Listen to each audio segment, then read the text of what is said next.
everybody. Welcome. My name is Amissa. I am a marketing manager here at Upkeep, and I'm thrilled you all could make it to our webinar, Cracking the CMRP Exam, Unveiling the Secrets You Were Afraid to Ask About. Let's go to slide 2.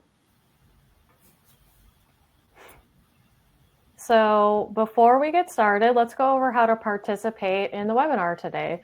So you can type questions into the question feature, and we will have time for Q&A at the end of the webinar, and we're going to do our best to answer all your questions. Also, if you have comments, we recommend typing them into the chat feature. And let's go ahead and test it out. So let us know in the chat where you're joining us from and answer this question. What is your favorite aspect of maintenance and reliability work? How about you, Ricky? Do you have a favorite aspect? Oh yeah, planning and scheduling. Oh, I like that. I like organization. Oh, we got someone from Portland, Texas, Kentucky, Seattle, Kansas, Pittsburgh, Reno, Manila, Iowa. Wow. Peru. So many different places. I love that. This session will be recorded, just for your information, and we're going to send out the recording to everybody at the end of the webinar. Does anyone have an answer to the question? What's your favorite aspect of maintenance and reliability work? Oh, I see. Seeing employees' lives get better when machines run reliably. That's a really good one. I like that. Yeah.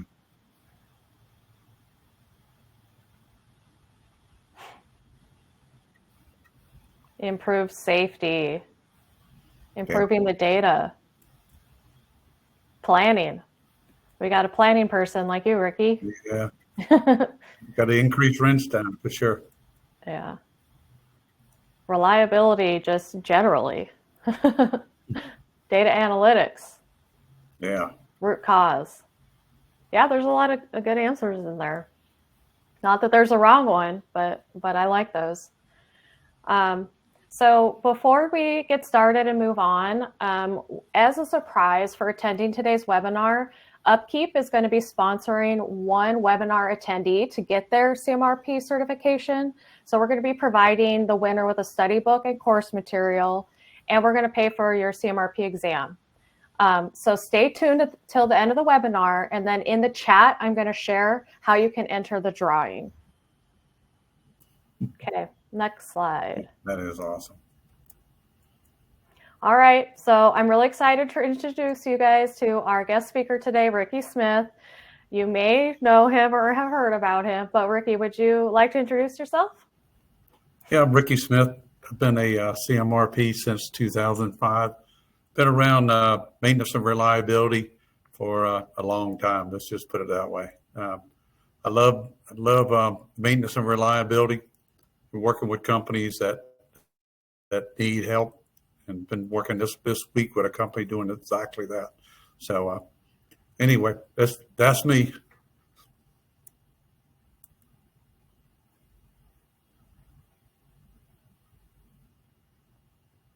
One thing, if you have questions, you can use my email on there, rsmith@worldclassmaintenance.org. Or if you have a question, you need information, you can go to the website at www.worldclassmaintenance.org also. All right. So the adult learning principle, adults learn through relevancy, experience, repeatability, and experimentation. So this came from a friend of mine that taught me a lot when we worked at Kendall Company together. He had a PhD in education and psychology. So you may see some things that you will see again, because we want you to retain that information. So typical maintenance versus world-class maintenance. Alcoa Mount Holly was the first model for world-class maintenance. So this is the world-class maintenance attributes, the typical maintenance attributes. If you look at maintenance costs as a percentage of replacement asset value, 3.5 to 9%. World-class is 2 to 3%. So what does that tell you? That tells you that world-class maintenance, or the more reliable your plant is or your operation is, the lower the cost. Budget compliance, typical, less than 60%. World-class, we were at 100%. Planners to craft person, typical maintenance, no planner or no proactive planning process. World-class, 1 planner to 20 maintenance people. Absenteeism, 30%, typical maintenance, 10%. World-class was plus or minus 5%. Ready backlog, so that's ready to schedule work. World-class is 2 to 4 weeks, but most companies, it's just unknown. And then percentage of planned work, 15% or less is typical. World-class is 90%.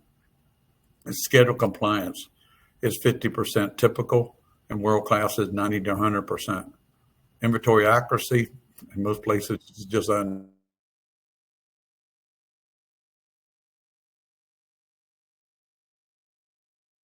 what to expect. I've been teaching the CMRP. When we talk about the body of knowledge, it's taking this information and then shaping it in how you can optimize your organization, to improve reliability and maintainability. What do you expect? The Certified Maintenance and Reliability Professional Program is a leading credential for validating the knowledge, skills, and abilities of maintenance, reliability, and physical asset management professionals. There are over 5,000 CMRP certified individuals worldwide. Many employers use the CMRP certification as a prerequisite for hiring to ensure they bring the most talented employees onto their teams. It's also the only certification of its kind accredited by the American National Standards Institute, or ANSI, which follows the globally recognized International Organization for Standardization, which is ISO standards for its accreditation purposes. So the CMRP exam is 2.5 hours. There are 110 multiple choice, which averages out to 1.7 minutes per question. Believe me, it's not that bad for that. 1.7 minutes, if you think about it, you look at something, you should be able to pick it up. If you've gone through the training and you determine how you can apply it at work, this will hit you very fast. It won't be 1.7 minutes. It may be, 30 seconds. So in order to pass the exam requires time to study. Absolutely. So navigating the CMRP exam blueprint exam, again, 2.5 hours, 110 multiple choice, in which averages out 1.7 minutes per question. So here's some of the study material. SMRP, body of knowledge, the global reliability, the SMRP best practices. That's going to be the big one. SMRP best practices is a big one to follow. And then the Global Forum of Maintenance and Asset Management, and then the IAM competency framework, and then engineering reliability, from Harry Gwatney. And you ask about that, you're going to have to read it to understand it. And then Ramesh Gulati's book, Maintenance and Reliability Best Practices, 3rd edition. So navigating the CMRP exam blueprint, study the following. Okay, SMRP best practice, study all the definitions and metrics. Know how the metrics work. It's a big deal. Navigating the CMRP exam blueprint, the exam assesses, the individual's knowledge within the 5 pillars of the SMRP body of knowledge. So the 5 pillars are business and management, equipment reliability, manufacturing process reliability, organization and leadership, and work management. So if you prepare for the exam, you will not only prepare yourself for the CMRP and pass the CMRP, it will also increase reliability of your organization if you apply these fundamentals. So think about, again, how the SMRP body of knowledge can be applied in your organization to improve reliability. Each pillar details an area of maintenance, reliability, and physical asset management that an individual should be proficient in to improve their careers. Several of the pillars also address technical and people skills that help individuals better manage relationship with colleagues. Talked about this Ramesh Gulati's book, study maintenance and reliability best practices. and study one chapter at a time. Each chapter has a list of assessment questions with the answers. Okay. So don't be in a rush. All right.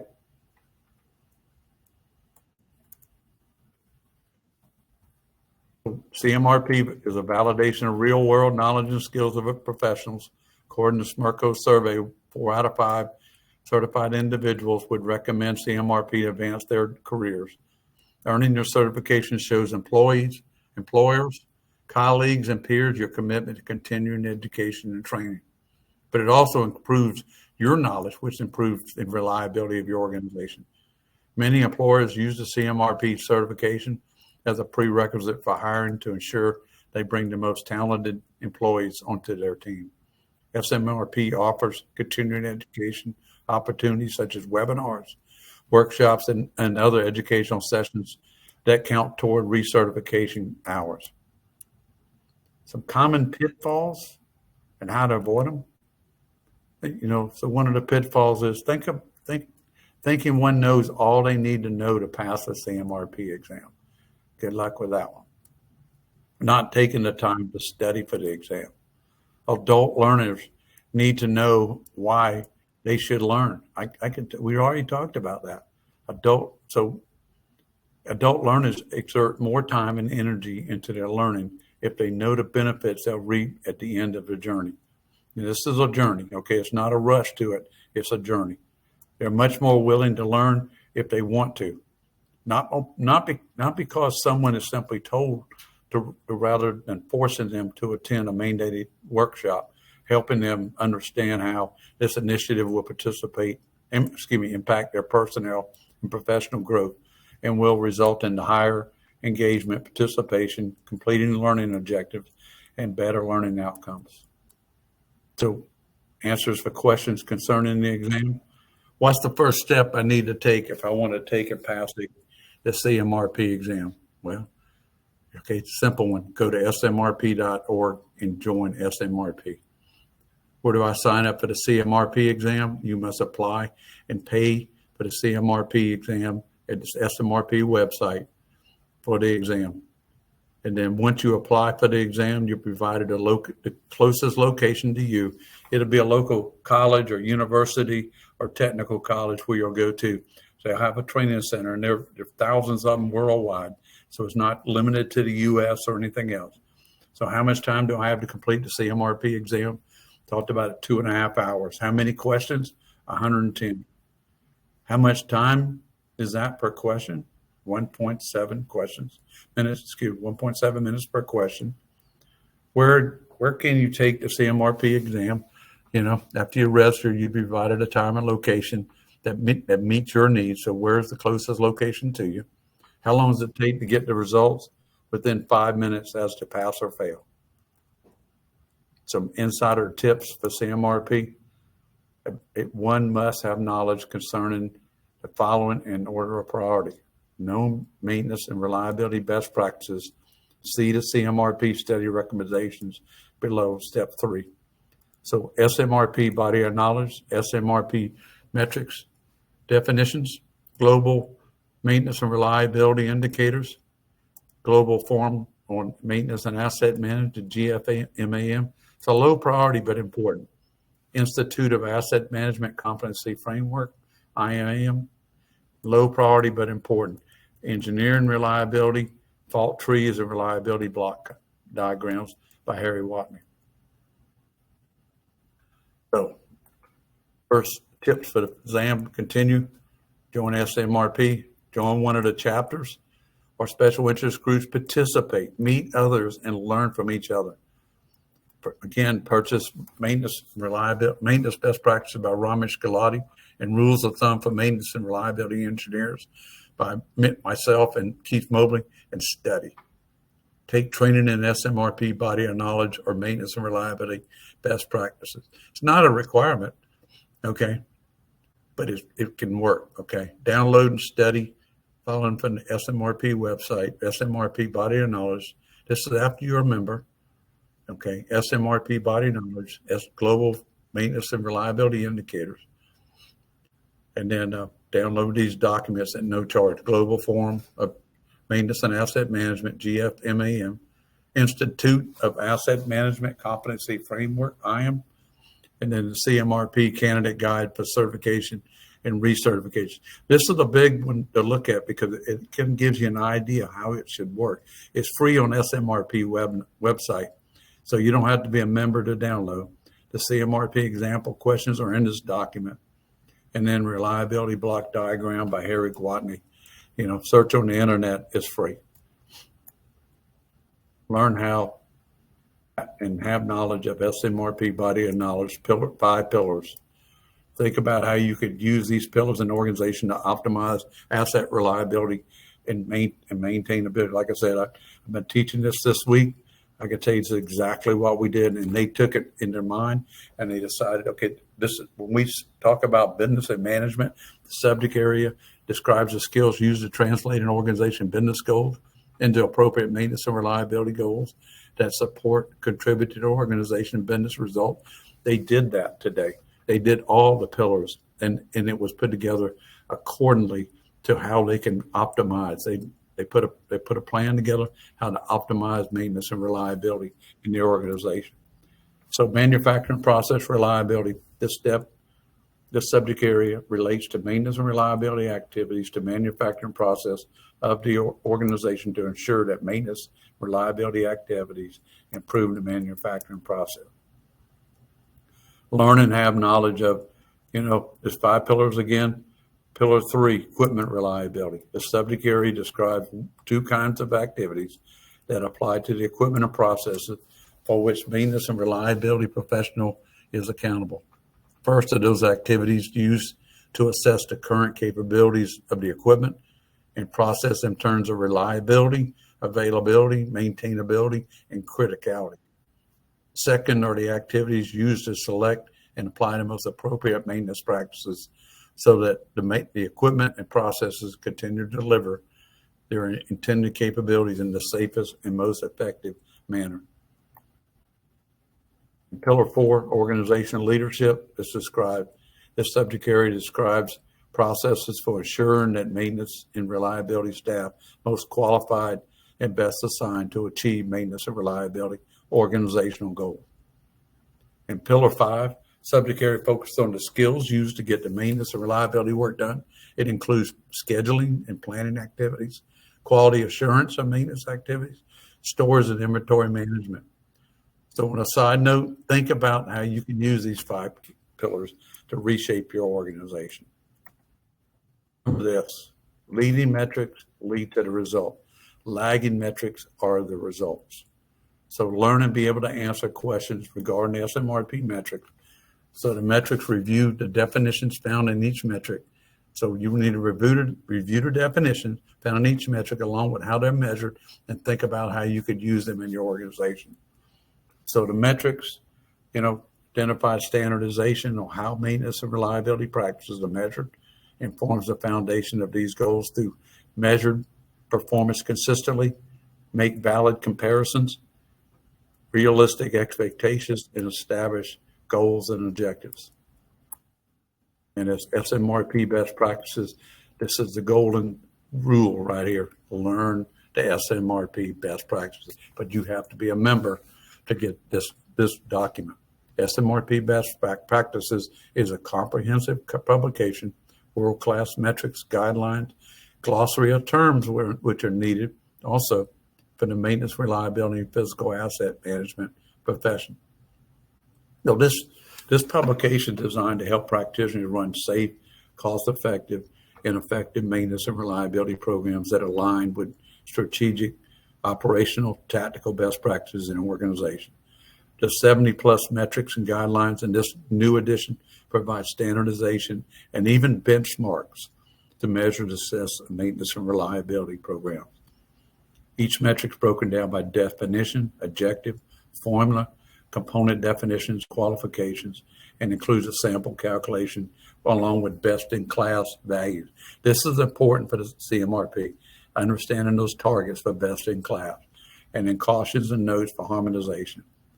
The guidelines provide additional information and further clarification of component terms used in SMRP metrics. So these are the documents. Global format, these are just some of the documents. Global format, asset management, TFMAM, candidate guide, reliability block diagrams by Harry Watney, the Institute of Management of Competency Framework. So insider tip for the CMRP, starting a week prior to when you plan to take the CMRP, study 2 to 4 hours every other day using the material recommended previously. Take a 15-minute break every hour, walk around outside, clear your head, no TV while studying. All right. Studying with someone else is good, but you'll need time alone as well for studying as well. So get plenty of uninterrupted sleep the night before. Minimize alcohol intake, minimum of 6 hours sleep. In the morning of the exam, eat breakfast, minimize sugar intake, take a short walk, clear your head before the exam. Common pitfalls, not understanding the CMRP body of knowledge and how to use this information to improve asset reliability. We want to avoid this information. We want to talk about if you don't understand a body of knowledge, you're not going to pass it. Not studying effectively. Set aside time every day to study until you feel confident in your knowledge and maintenance and reliability. Not learning from others through sitting down together via internet, phone study. Get a CMRP study group. We study together. That's what this group did. This week. Not taking advantage of the CMRP test preparation. It's a big deal. All right. So, what are your questions? Okay. So we do have some questions. I'm going to start with, let's see here. What percentage of manufacturing sites would you categorize as world-class?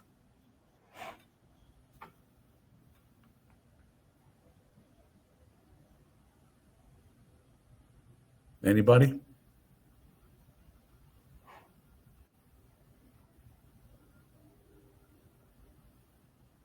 %? Yeah, I would say it's probably, my opinion is it's probably pretty low. I would guess like 10%. What's the answer?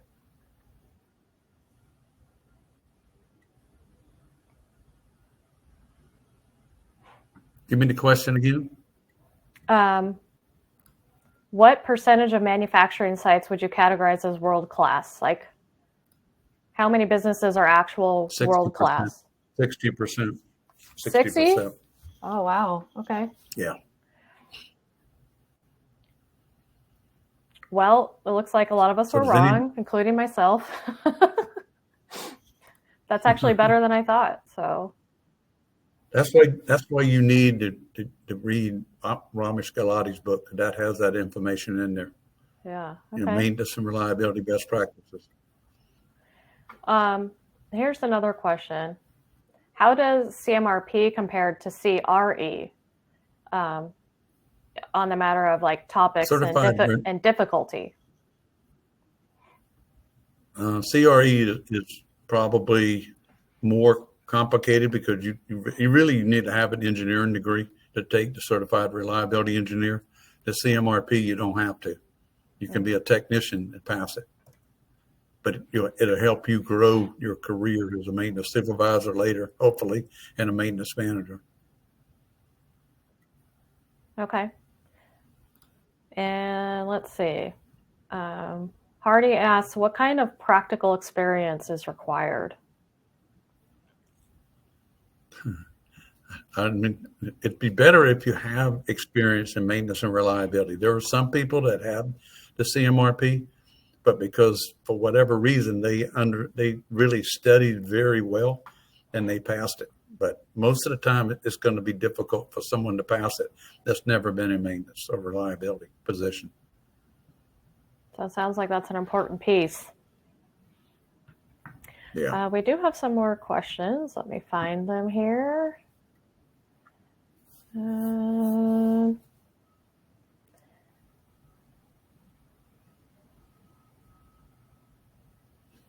Do you happen to know if the cost for the CMRP exam is still $250 for veterans? There is a there is a thing for veterans. I'm a veteran by the way. Let me look it up real quick. 250. How much is it? 250. It's It is. 250 for Okay, veterans. so that is Yep. confirmed. It is still 250 for the CMRP exam for veterans. Any advice on forum on maintenance and reliability for iron and steel industry to discuss specific industry related problems? They have certain special interest groups in SMRP, but whether they have that group, I don't know. But you can Google it and look it up and find out if they do have it. But if they don't, then you can start the group. A lot of the groups in SMRP I started. So, and they've started because of companies that didn't have ways of working together with the same type industry. So it's just something to think about. Okay. I have a couple people wondering what a passing score is. Like, I'm under the impression that you have to score decently in the 5 pillars across the pillars to pass. What is that like, Ricky? There's no score on it. Is it, Katie? 70. I think that's what they said. 70 on the test, Katie said. Okay. Depends on the question. Depends on the question. The way questions work with the CMRP or any certification is that if a question is not answered correctly on a low percentage, like only 10% of the people got it correctly, then they throw that question out. And then so there's things like that the software runs it for you. I mean, not for you, but when you go out and you take the test, wherever it is you take it, immediately it comes back, what you're in, whether you passed or failed. Okay. That's good to know. I putting it in the chat again, but if you want to be entered into the drawing to get for Upkeep to sponsor you for your CMRP certification, just my email's there. So email me, tell me why you want to get certified, and then I'm going to put everyone who responds in a drawing. We're going to pick a winner tonight, and we're going to let you guys know who wins tomorrow and announce that as well. So shoot me an email if you want to be in the running for that. We also have some more questions.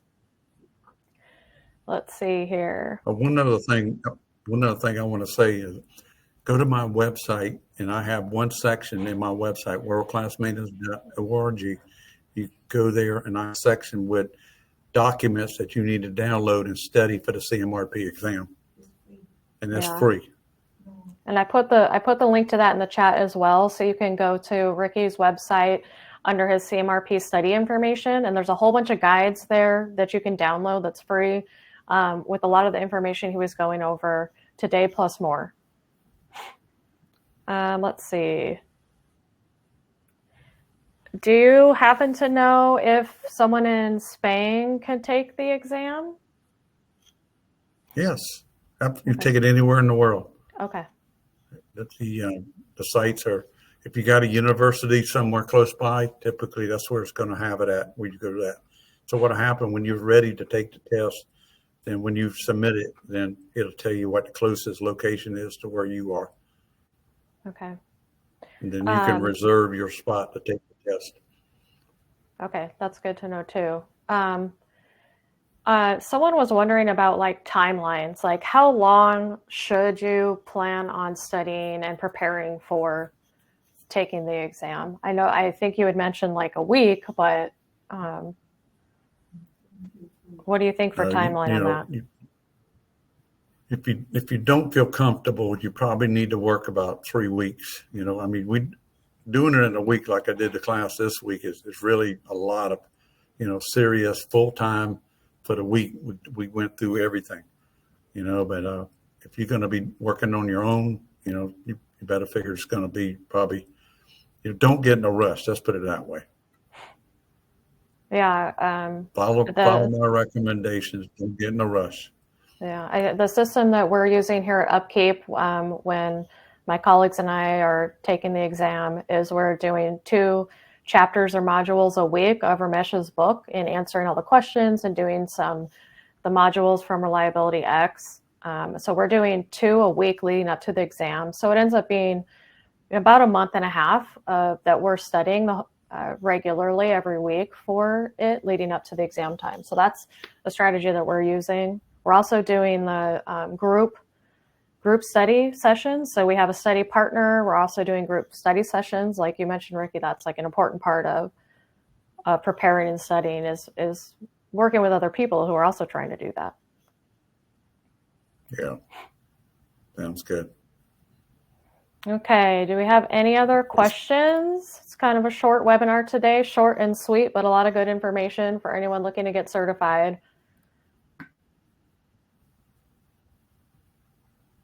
Oh, someone was asking about, I think he's referring to the practice exams. Are the CMRP test practice exams that you can purchase worthwhile? Yeah, they're worthwhile. I mean, I'd put in part of it if you have the ability to pay for it. I mean, it's not a bad idea to do it. Just don't let it let you down. Do it as the last part of studying. Okay, that would be the last part. If you do all the studying, it will confirm or deny whether your study was good or not. You may have to go back and restudy again. Okay. That's a great point, though. Great question. Yeah. All right. So, yeah, I'm going to put the link in the chat again to Ricky's website where you can get these resources to help guide you on how to study and with what you need to prepare for that. And then again, before we end the session today, I just want to remind you, send me an email if you want to be entered into the drawing for Upkeep to sponsor you to get CMRP certified. Like I said, it's going to include some literature. It's going to include we're actually going to pay for the exam for you. So it's email me. Let me know why you want to be certified before we end the webinar. Jack sent me a message. Said I'm interested in being in the drawing. So okay, get Jack Kitchens. Okay, go ahead and send him the information. Yeah, that sounds good. So Jack, I'm not involved in this with her. Yeah, you guys got to email me.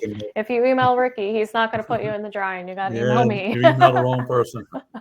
He'll let me know, of course, because he's not heartless. But yes. Yeah, that's right. Make sure you email me so I can get you guys all in the drawing. All right. Well, that wraps it up. Short and sweet, but powerful webinar. Email me. We really do appreciate you all joining us. And Ricky, we really appreciate you being a guest speaker with Upkeep. Thank you very much. Have a great day. Bye, everyone. Great evening.